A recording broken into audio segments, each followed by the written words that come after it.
یہ جو ہمدردی ہے یہ انسان کے اندر مختلف اوصاف پیدا کر دیتی ہے. ہمدرد انسان کا جو دل ہے وہ بالکل بڑا نرم ہوتا ہے، جس کی وجہ سے وہ کسی کے آنسو پوچھنے میں مدد دیتا ہے، ضرورت مند کا ساتھ دینے میں فخر محسوس کرتا ہے، اور بے سہارا کو سہارا دے کر بھی وہ خود پر فخر کرتا ہے کہ اللہ نے مجھے طاقت دی تو میں نے اس کی مدد کی.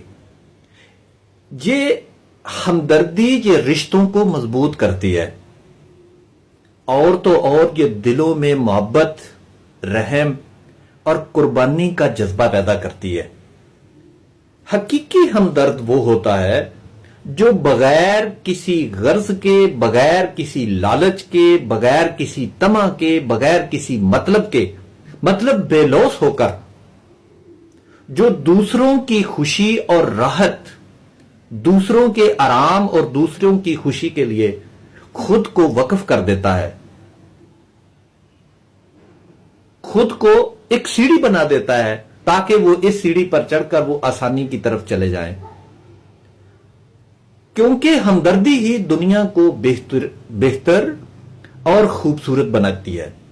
ہمدرد انسان دنیا کا بہترین انسان ہوتا ہے.